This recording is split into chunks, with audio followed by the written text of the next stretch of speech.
سورۃ بنی اسرائیل کی آیت نمبر 90۔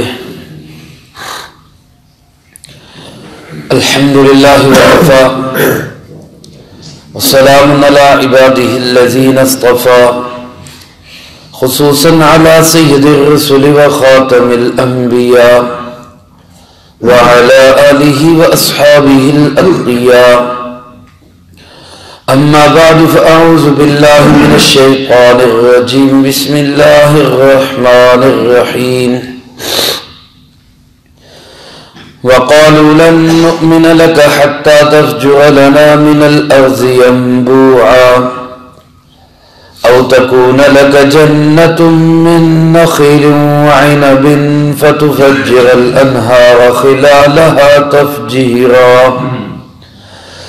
أو تسقط السماء كما زعمت علينا كسفا أو تأتي بالله والملائكة قبيلا أو يكون لك بيت من زخرف أو ترقى في السماء ولن نؤمن لرقيك حتى تنزل علينا كتابا نقرأه قل سبحان ربي هل كنت إلا بشرا رسولا۔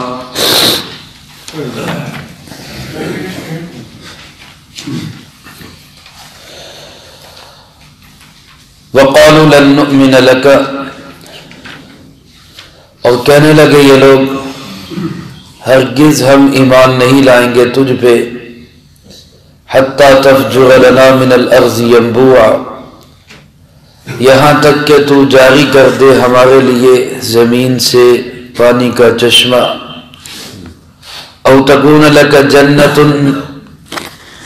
یا ہو تیرے لیے ہی باغ، من نخیل وعنب، کھجور اور انگور کا، فتفجر الانہار خلالها تفجیرا، پس تو چلائے نہروں کو اس کے بیچ میں خوب روانی کے ساتھ، او تسقط السماء، یا تو گرا دے آسمان کو، کما زعمت علینا، جیسا کہ تو خیال کرتا ہے ہمارے بارے میں، کسفن، ٹکڑے ٹکڑے کر کے، او تأتی باللہ والملائکۃ قبیلا، یا تو اللہ کو اور فرشتوں کو سامنے لیا، او یکون لک بیت من زخرف، یا ہو تیرا گھر سنہری، او ترقی فی السماء، یا تو چڑھ جائے آسمان میں،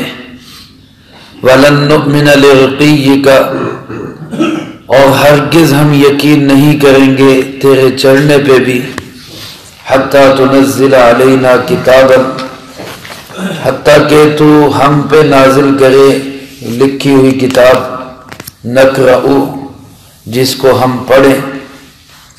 قل، اے پاک پیغمبر صلی اللہ علیہ وسلم آپ فرما دیجئے، سبحان ربی، میرا پروردگار ہر عیب اور نقص سے پاک ہے، هل كنت الا بشر رسولا، کچھ نہیں میں سوائے بشر اور رسول کے۔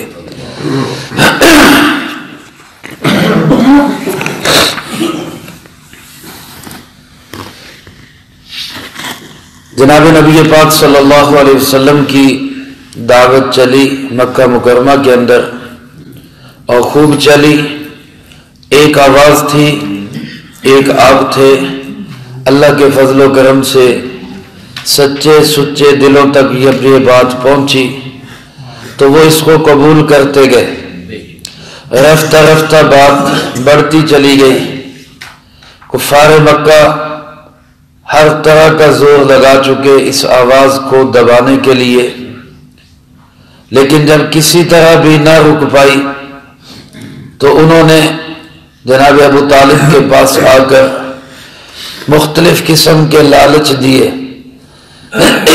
کہ اگر آپ کو اس سے پوچھ لیں سرداری چاہیے تو ہم سردار ماننے کے لیے تیار ہیں، نظام کے خلاف بات نہ کرے، ایک اللہ کی ماننے کی بات نہ کرے، ہماری خواہش کے مطابق سرداری چاہتا ہے تو سرداری بھی کرتا رہے، اگر بیٹی چاہیے، کوئی خوبصورت عورت چاہیے، وہ بھی دینے کے لیے تیار ہے، اور اگر اس کو مال کی ضرورت ہے تو اتنا مال اس کے لیے جمع کر دیں گے کہ عرب میں سب سے بڑا امیر آدمی یہ ہوگا۔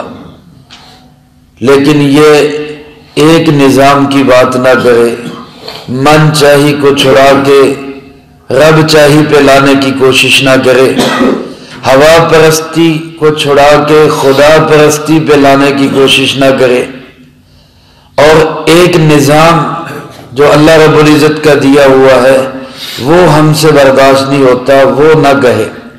اور اسی نظام کا حصہ ہے کہ اللہ سے سب کچھ ہونے کا یقین، اور اللہ کے حکم کے بغیر مخلوق سے کچھ نہ ہونے کا یقین۔ یعنی یہ جو کہتا ہے کہ تمہارے بتوں سے کچھ نہیں ہوتا، یہ ہمارے بتوں کی نفی کرتا ہے، یہ نہیں گوارا ہمیں۔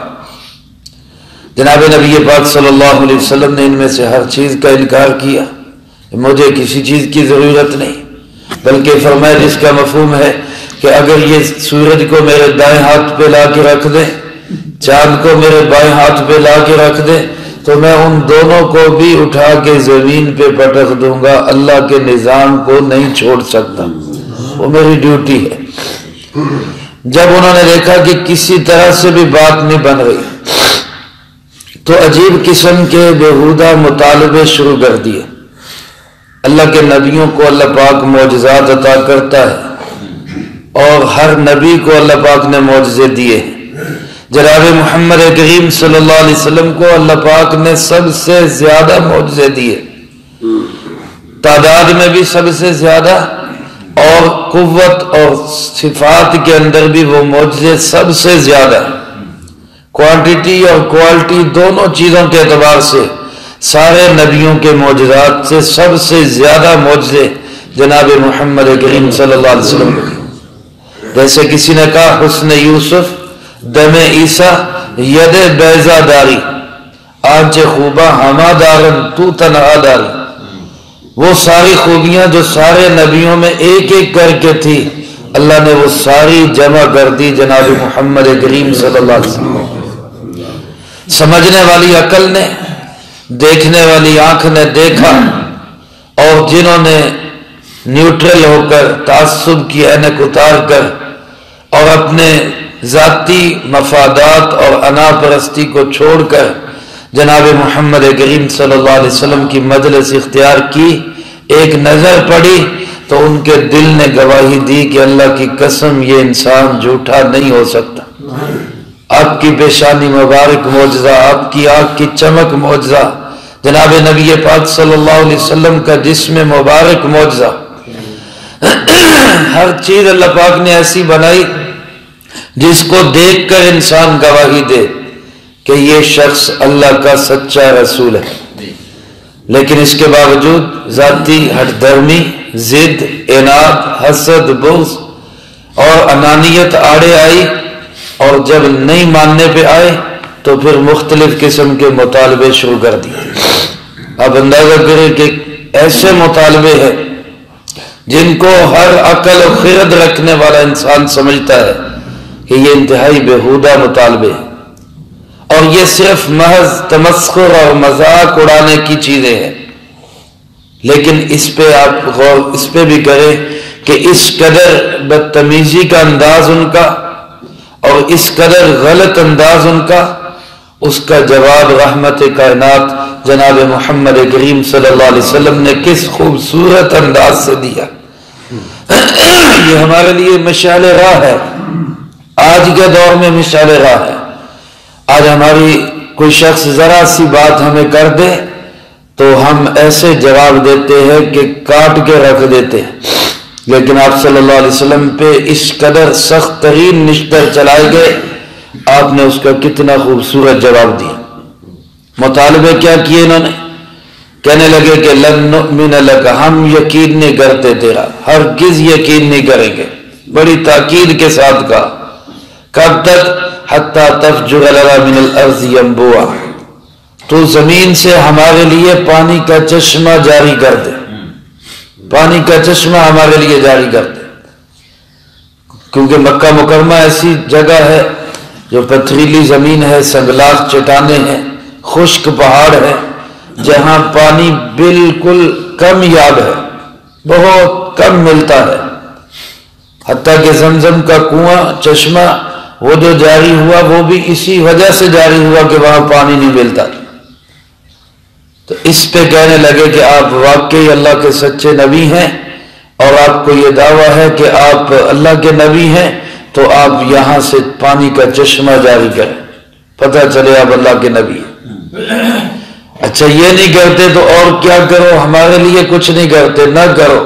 او تکون لک جنت من نخیل واعناب، ہمارے لیے نہ ہو، آپ کے لیے کھجور کا باغ ہو، وعنب اور انگور کا باغ ہو، کیونکہ مدینہ منورہ کی طرف جاتے تو کھجوروں کے باغات نظر آتے، طائف کی طرف جاتے تو انگوروں کے باغات نظر آتے۔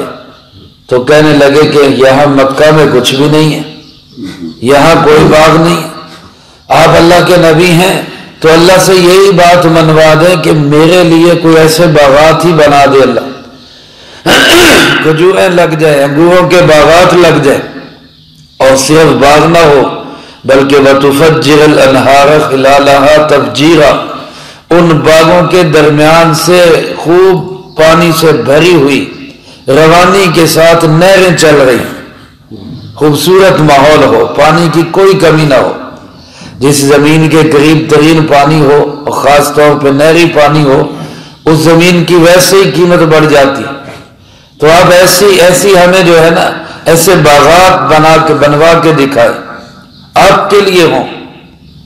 یہ بھی نہیں ہوتا تو جو ہمیں دھمکیاں دیتے ہو کہ نہیں مانو گے تو عذاب آ جائے گا، نہیں مانو گے تو آسمان گر جائے گا، تو پھر گرا دو جو آسمان گرانا ہے۔ او تسقط السماء کما زعمت علینا کسفا، جو آسمان ہم پہ گرانا ہے وہ آسمان ٹکڑے ٹکڑے کر کے گرا دو ہمارے اوپر۔ میرے بھائیو اس قدر ڈٹائی آپ اندازہ نہیں کر سکتے کس قدر ضدی لوگ تھے جن سے واسطہ پڑا جناب محمد کریم صلی اللہ علیہ وسلم۔ سامنے آ کے کہتے اللہم ان کان ھذا ھو الحق من عندک، اے اللہ اگر یہ سچ ہے، یہ حق ہے، قرآن کریم تیری کتاب ہے، جناب محمد کریم صلی اللہ علیہ وسلم تیرے رسول ہے، ہم نہیں مانتے۔ امطر علینا حجارۃ من السماء، جو پتھر ہم پہ آسمان سے برسانے ہیں برسا دے، نہیں مانتے۔ العیاذ باللہ، اللہ ہمیں معاف فرمائے۔ جب انسان ہٹ درمی پہ ضد پہ آتا ہے تو پھر ہر چیز ہی اس کی معروف ہو جاتی ہے۔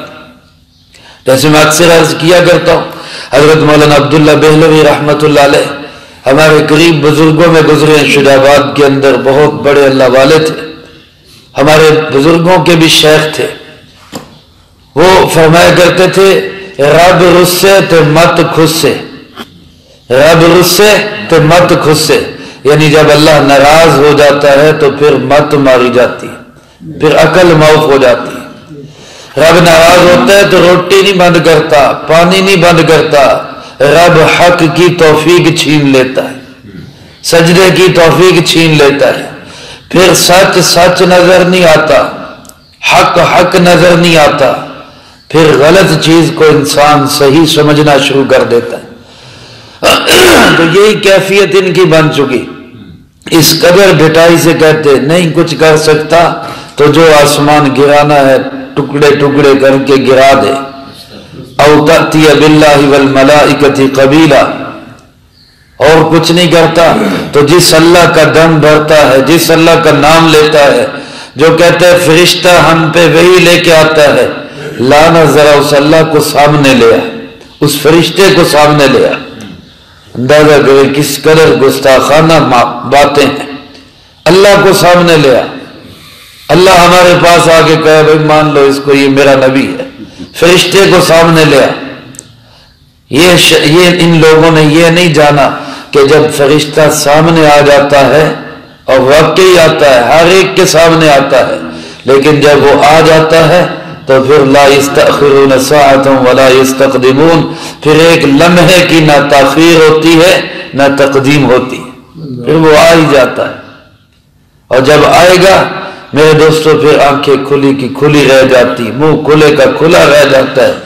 دیکھ کے یقین کرنے کی بجائے بن دیکھے انسان یقین کر لے کہ اللہ سچا ہے، اللہ کا رسول صلی اللہ علیہ وسلم بھی سچا ہے۔ وہ کہتے اللہ سامنے لے آئے اس کو، چلو اور کچھ نہیں کہتے، او یکون اللہ کا بیت من زخرف، آپ کا گھر ہی سنہرا بن جائے، زخرف سونے کا گولڈ کا سنہرا گھر ہو، نمایاں کوٹھی ہو آپ کی، پتہ چلے ہر ایک کو، دور سے آئے باہر سے آئے اس کو پتہ چلے، اور پہلے سے معلوم ہو کہ جس کا مکہ میں سب سے شاندار گھر ہوگا وہ ہے اللہ کا رسول، آپ اپنے لیے ہمیں کچھ کر کے دکھا دیں۔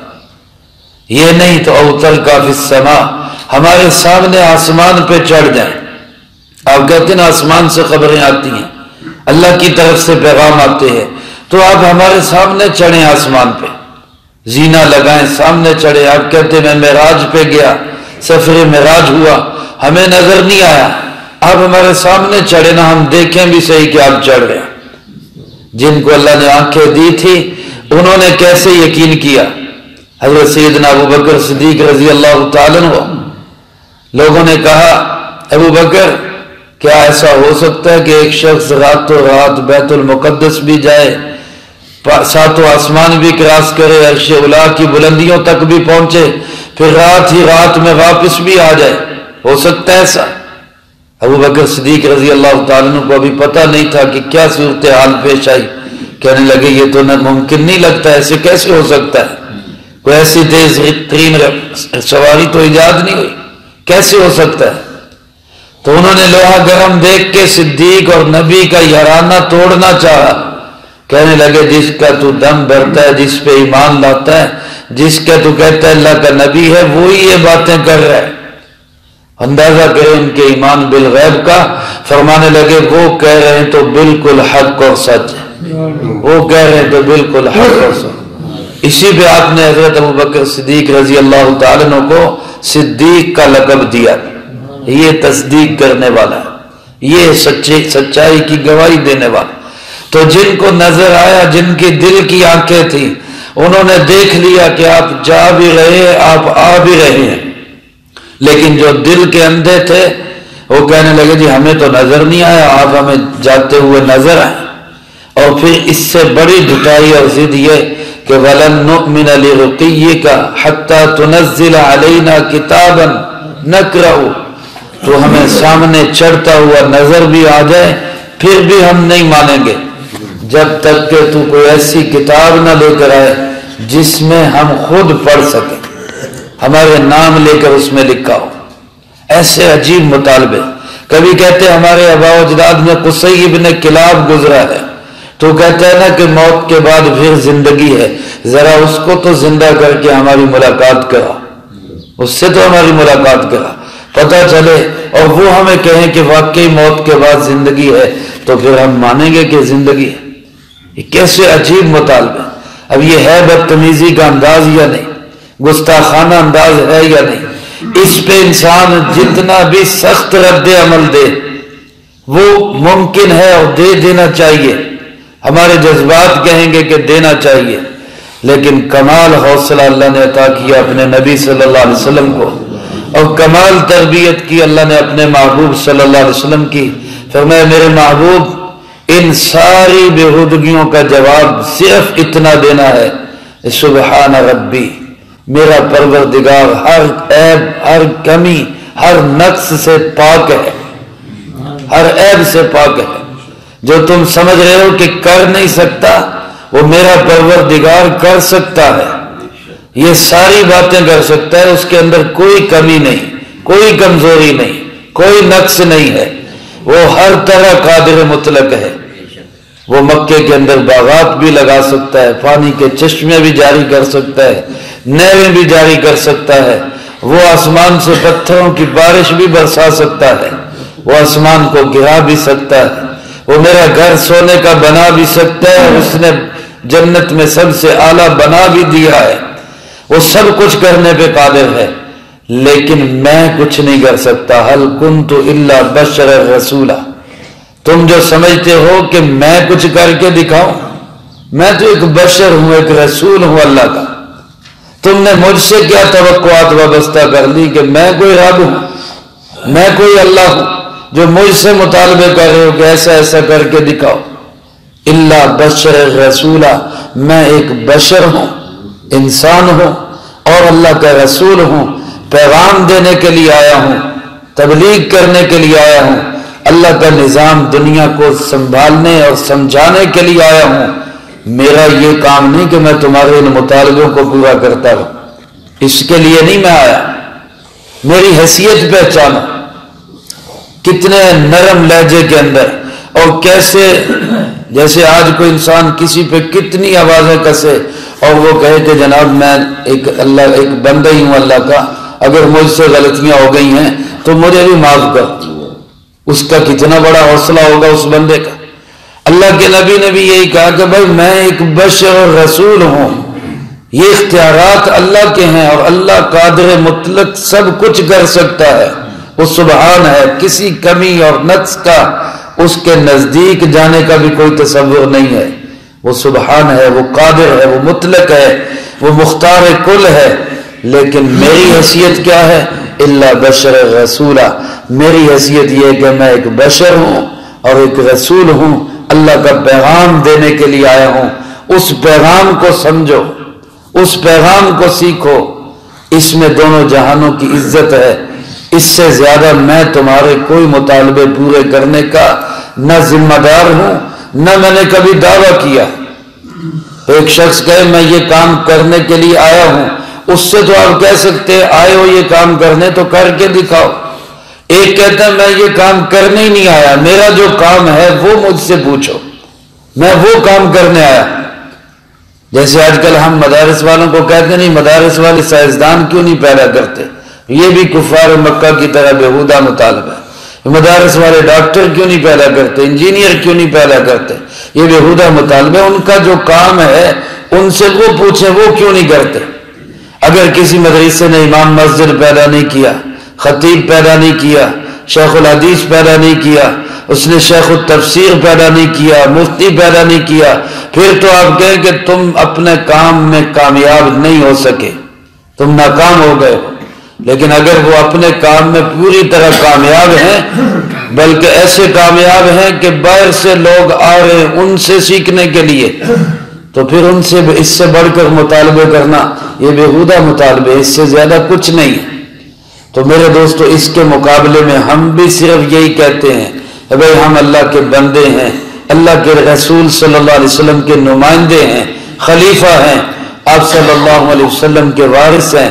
اور اللہ رب العزت نے ان مدارس والوں کو، ان علماء کو جو ڈیوٹی دی ہے وہ اللہ کا پیغام پہنچانا ہی ڈیوٹی ہے، اللہ کا نظام سمجھانا ہی ڈیوٹی ہے.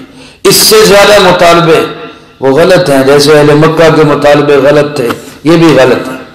میرے محترم دوستو، ہمیں اس حیثیت کو پہچاننا. اللہ کے محبوب صلی اللہ علیہ وسلم بشر ہیں اور رسول ہیں. بہت سارے لوگ اس کے متعلق عجیب سی باتیں کر دیتے ہیں، بشر ہیں، نور نہیں، نور ہیں، بشر نہیں. یہ سارے جھگڑے، یہ اس کی کوئی حیثیت نہیں ہے. بشر کا مطلب کیا ہے، نور کا مطلب کیا ہے، کل کی آیات میں یہی بات اللہ پاک نے بہت اچھے انداز سے سمجھائی. وہ انشاءاللہ العزیز اگلی فرصت میں آ جائے گی. اللہ پاک سے دعا ہے اللہ مجھے آپ کو سب کو قرآن و سنت کی صحیح سمجھ نصیب فرمائے. جو کہا سنا اس کو زندگی میں لا کے دوسروں تک پہنچانے کی توفیق عطا فرمائے. اللهم لك الحمد كما ينبغي لجلال وجهك وعظيم سلطانك. اللهم لا احصي ثناء عليك انت كما اثنيت على نفسك. اللهم لك الحمد كما انت اهله. صل على محمد كما انت اهله وافعل بنا ما انت اهله فانك اهل التقوى واهل المغفرة. اللهم احسن عاقبتنا في الامور كلها واجرنا من خزي الدنيا وعذاب الاخرة. اللهم ربنا ظلمنا انفسنا وإن لم تغفر لنا وترحمنا لنكونن من الخاسرين. ربنا هب لنا من أزواجنا وذرياتنا قرة أعين واجعلنا للمتقين إماما. اللهم باقية كباقية الوليد. اللهم استر عوراتنا وآمن روعاتنا. اللهم إنا نجعلك في نحورهم ونعوذ بك من شرورهم. اللهم ربنا تقبل منا إنك أنت السميع العليم وتب علينا إنك أنت التواب الرحيم. صلى الله على النبي الكريم وعلى آله وأصحابه أجمعين برحمتك يا أرحم الراحمين.